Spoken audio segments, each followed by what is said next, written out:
5 návrhov, ako ušetriť peniaze. Číslo 1. Nestravuj sa v reštauráciách. Viem, je to super, sadneš si a príde čašnička, objednáš si jedlo a pitie, pokecaš s kamarátmi a naješ sa. Nemusel si ani variť a nemusíš ani umývať riad. Podobne je to s donáškou jedla domov. Ale urobme si krátky prepočet. 6-eurové menu každý pracovný deň vychádza 120 eur mesačne. Na stravovaní vo vlastnej režii môžeš ušetriť minimálne 50% z tejto sumy, čo vychádza na 720 eur ročne. A to hovoríme len o obedoch, takže ušetriť môžeš aj viac, ak by si počítal večeru a raňajky. Robiť si vlastné jedlo nie je také pohodlné ako v reštaurácii, ale tvoja peňaženka to ocení. Číslo 2. Prestaň fajčiť. Na Slovensku fajčí 21% obyvateľstva.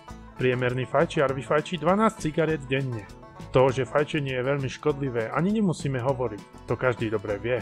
Ak by sme počítali, že jedna cigareta stojí priemerne 17 centov, ročne môžeš týmto spôsobom ušetriť až 744,6 eur. To je jedna bežná výplata, alebo pekná all-inclusive dovolenka pri mori. Číslo 3. Kupuj kvalitu. Nie všetko je o cene. Ako povedal Warren Buffett, cena je to, čo zaplatíš, hodnota je to, čo dostaneš. Ak si kúpiš kvalitné topánky, ktoré ti vydržia niekoľko sezón, vidí ťa to lepšie, ako by si mal každý rok alebo aj častejšie kupovať lacné a menej kvalitné topánky. Ale daj pozor, nie všetko, čo je drahé, je aj kvalitné. Číslo 4. Kupuj použité oblečenie. Toto je zlatá baňa. Čudoval by si sa, koľko môžeš ušetriť, keď kupuješ z dobrého second hand.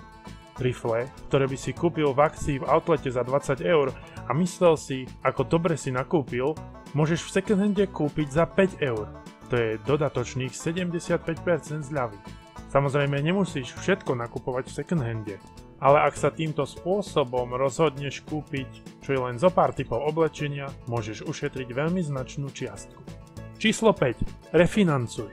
Ak máš hypotéku alebo spotrebné úvery, vždy hľadaj najvýhodnejšie podmienky.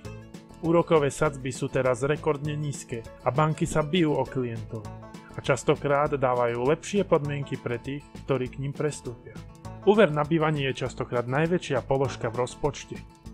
Nerefinancovaním nechávaš stovky eur len tak v banke. Páčili sa ti tieto návrhy? Máš nejaký dobrý návrh, s ktorým sa chceš podeliť? Daj nám vedieť dole v komentároch. Ak sa ti toto video páčilo a chcel by si vidieť viac videí, ktoré sa venujú osobným financiám, šetreniu a investovaniu, daj odber a klikni na zvonček, aby si nezmeškal žiadne naše nové video.